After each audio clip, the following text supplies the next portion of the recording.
What's up, y'all? Brother Jahred here. Let's talk. Let's have a conversation, me and you.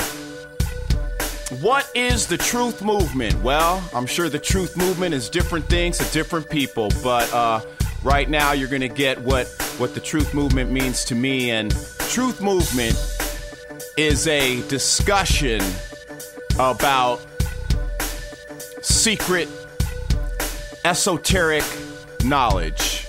Okay? Esoteric refers to like hidden knowledge, and exoteric would be like more of a surface knowledge.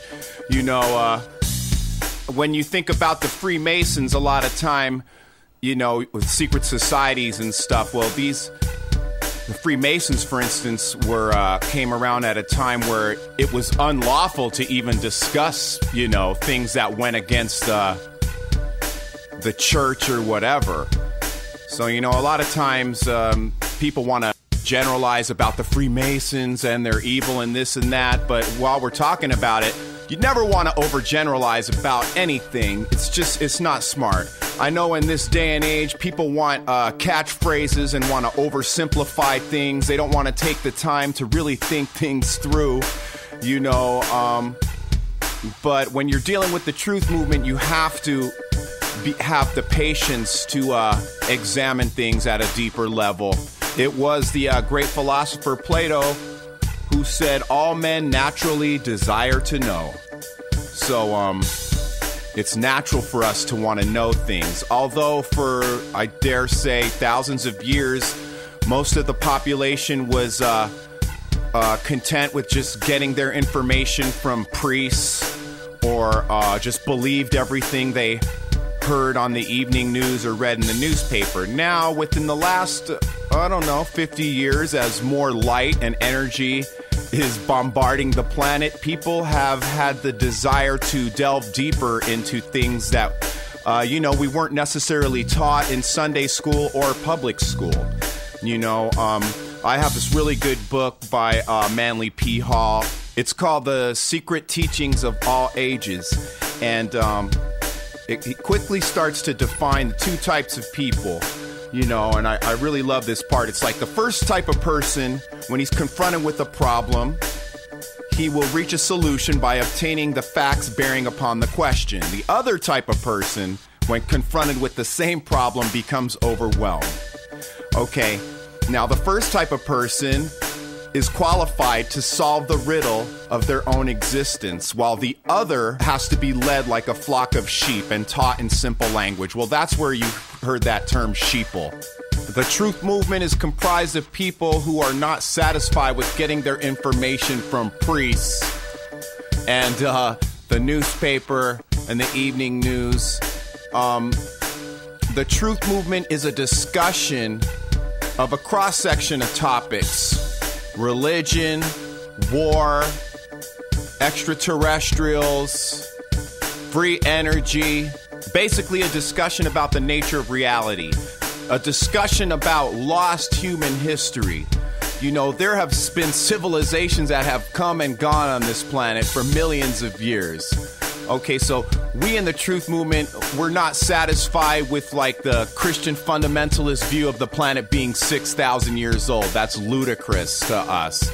Not only that, we don't believe that the pyramids were made by slaves in loincloths using copper tools. That's also fucking ridiculous. Like, a lot of people only think of the pyramids in Egypt when they think pyramids. There are pyramids all over the frickin' planet. Okay?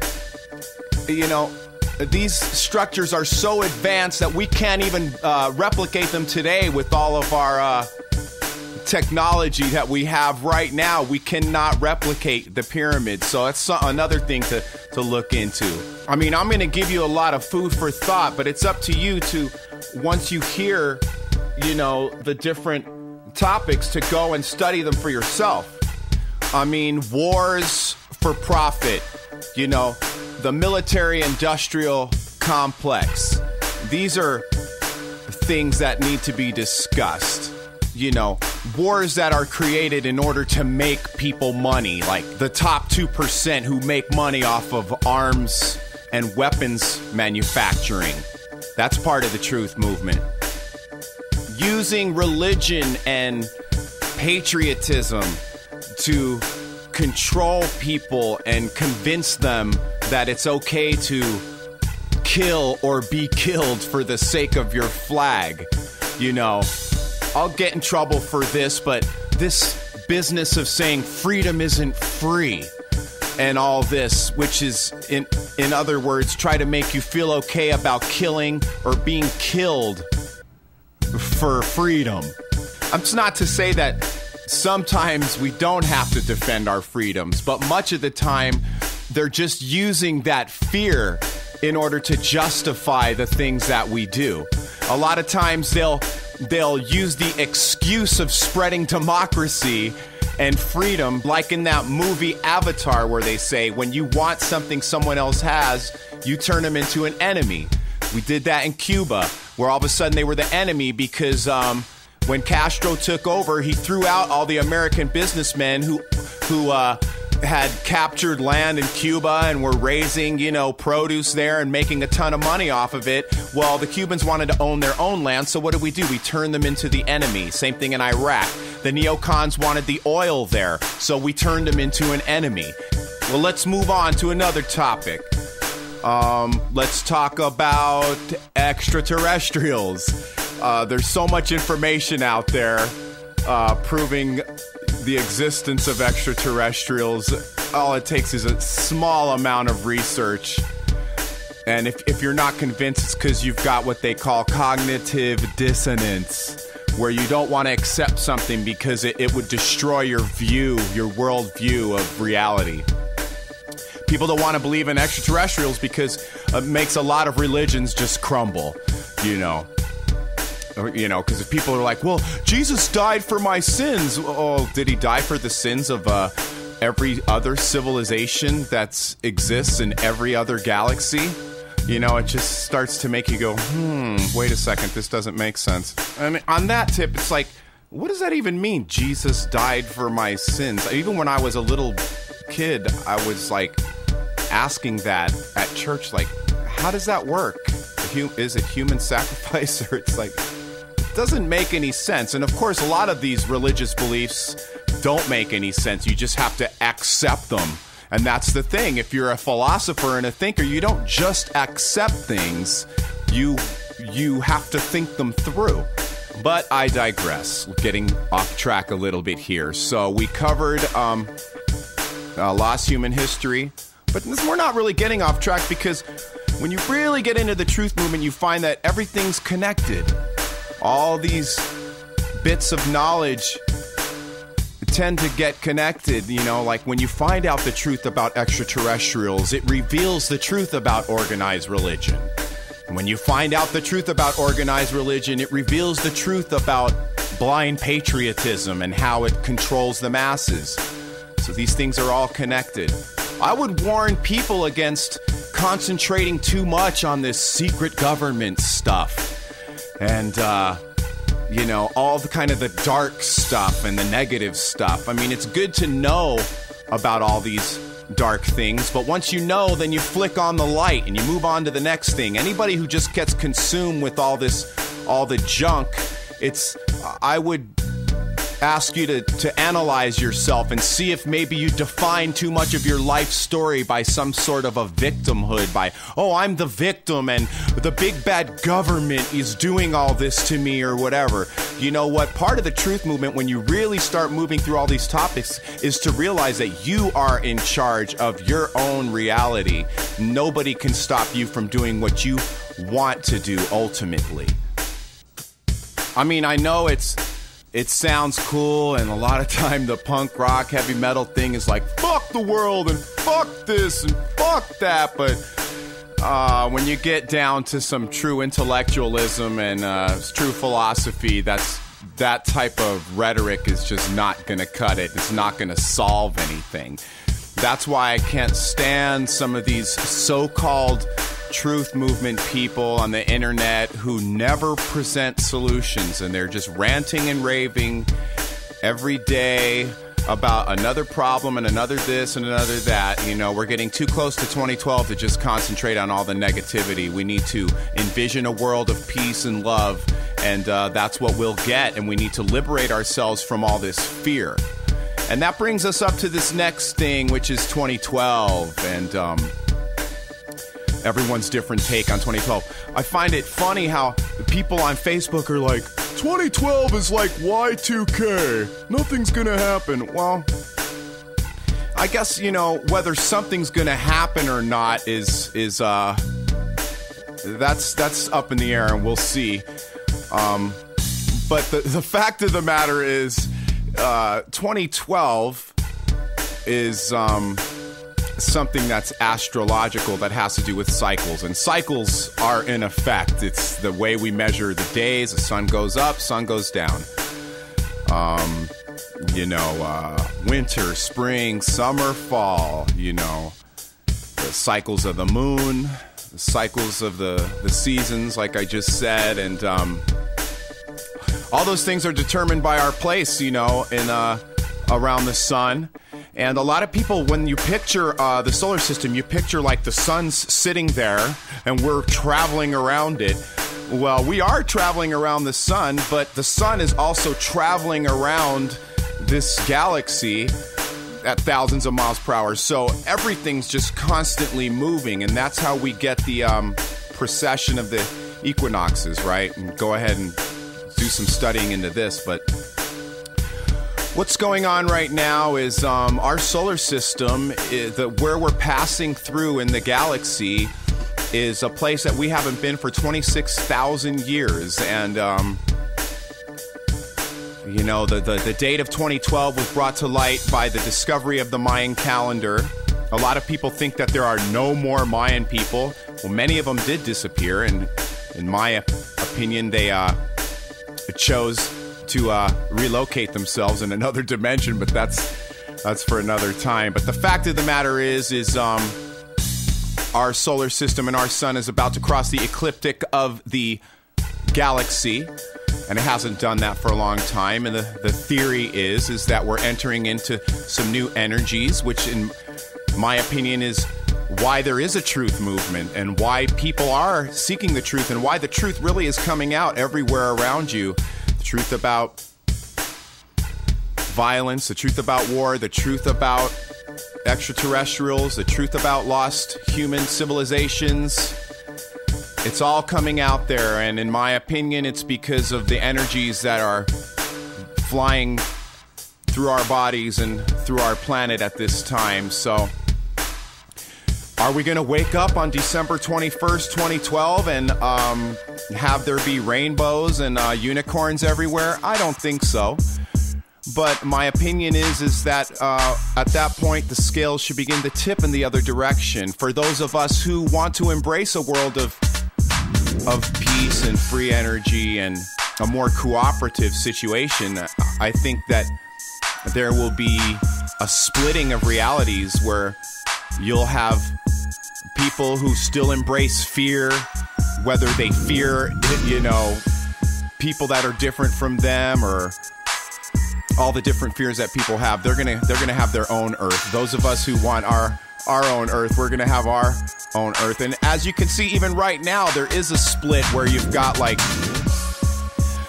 to me, I see it like there's people I see who believe something that's totally separate from what I believe, and they live in that reality and it's real to them, and I live in my reality and it's real to me. So you can see it's possible to exist in the separate realities. Like me, I enjoy my life and think the world is alive and every day is beautiful.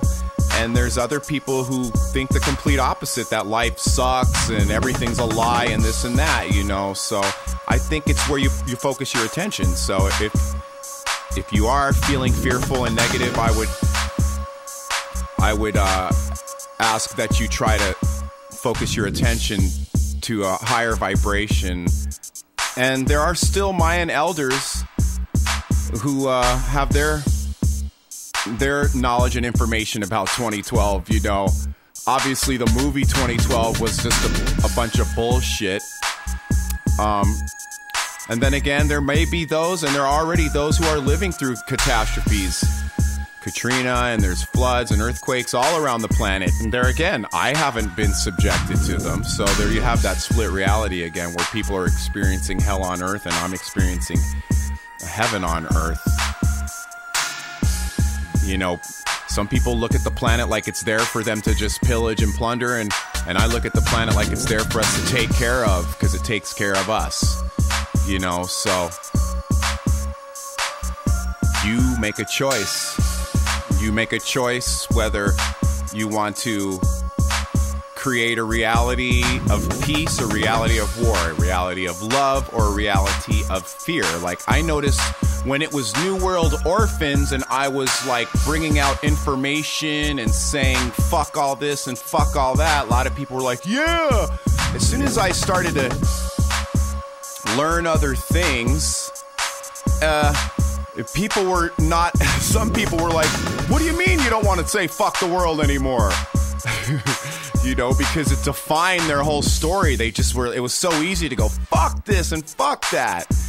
You know, it's interesting to me that, you know, if I would think one thing on one day and learn new information the next day and share that new information, some people, and this is a minority of people, because most people I find are very cool and very understanding, but of course you want to evolve with new information. That's what a scientist does, is you think one thing and, you know, the next day you may learn some more new information and you have to revise your theories. So anybody who's like, well, Jahred used to say this and now he says that, well, you know, that's how we should all be, is ready to adapt our theories. You know, I used to believe in Santa Claus and then now I don't.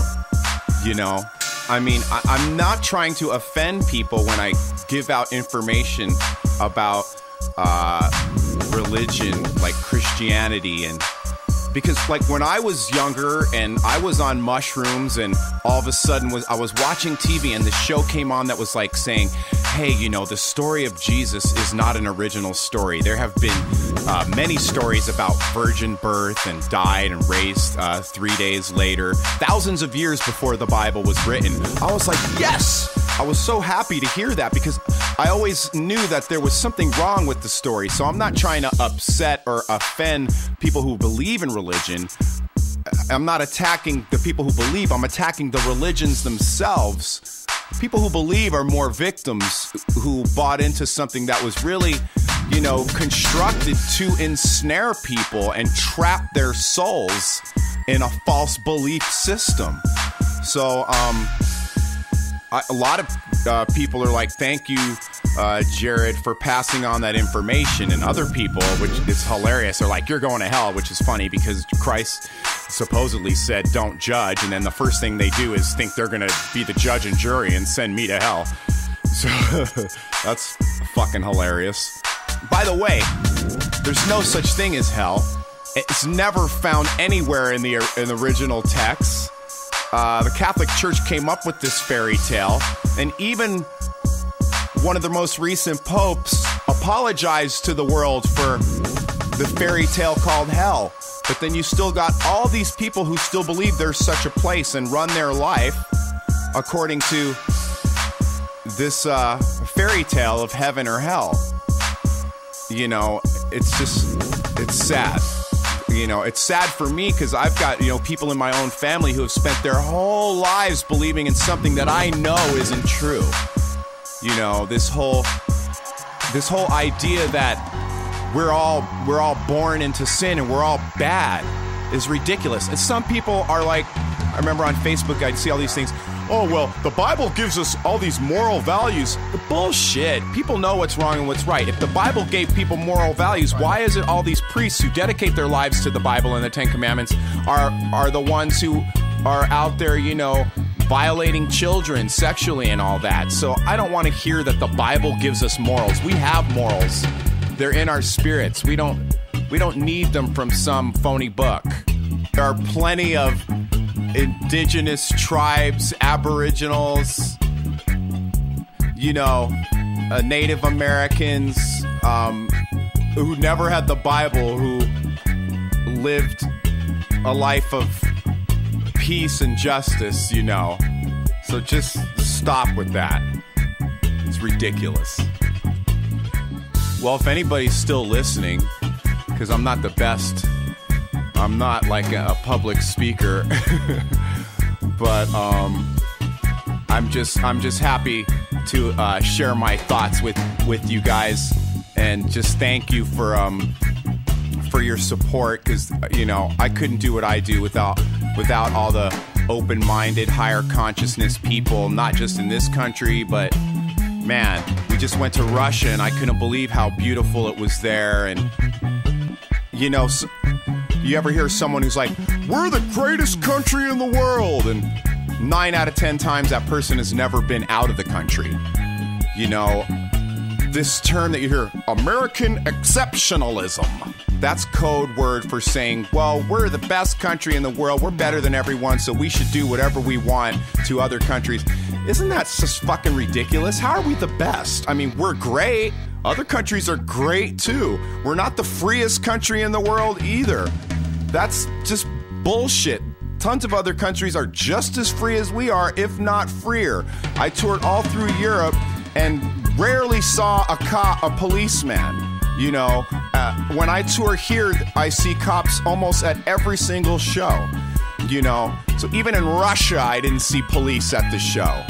You know, so I would say before you judge other countries, take a trip there and see how you like it. There's beautiful countries out there. England, France, Germany, Switzerland, Sweden, Japan, the Netherlands, New Zealand, Australia. All these countries are beautiful, and all these countries are just as free as we are. You know, and I mean, even within this country, some states are freer than others. You've got some states where it's practically legal to smoke weed, some states where you go to fucking jail for having a roach. You know, so let's not buy into any blind patriotism. And I'm not bashing the country, but you know what they want to do is make you feel like you can't criticize your own country, when that's what makes the country great, is to analyze it and then try and change it for the better, not just be happy with the cards that you're dealt. So sometimes you've got the person like, well, if you don't like it, then get the fuck out. Can you imagine if, like, when you tried to discipline your kids, they'd be like, well, if you don't like it, then drop me off at the orphanage. You know, it's just like, shut the fuck up, man. I'll criticize the country, and no, I won't fucking move, ass. Sorry, I got a little bit worked up there. One thing I'd like to say before we wrap it up is, you've got to realize that true fascism is a situation where the corporations, which are run by the top 2% of the population, the wealthiest top 2%, are the ones to really keep an eye on. And their power that they wield through lobbyists on our public officials, let's call them bureaucrats, people who aren't public officials who have power over government. One thing that really bothered me was all these lies about healthcare, where you've got all these other countries, civilized countries that have public healthcare around the world. Canada, France, England, Germany, on and on and on. They've got great healthcare, and you've got all these liars talking about death panels and people buying into that bullshit. And if you ever analyze about these politicians who are talking about death panels, they're receiving millions of dollars from the medical insurance industry. Man, you guys have got to be smarter than that. You know, you hear these people who are like, I don't want the government involved in my healthcare. Well, they weren't trying to get involved in your healthcare. They were trying to regulate how much insurance companies could charge for it. To me, it was so obvious, and it really made me sad. Like, I don't want medicine I don't want healthcare like Canada. Really? Why not? They fucking rule. Canadians get the best healthcare, so do the English. Ask Mark, my bass player. He's from England. He could tell you how much better their healthcare is than it is here.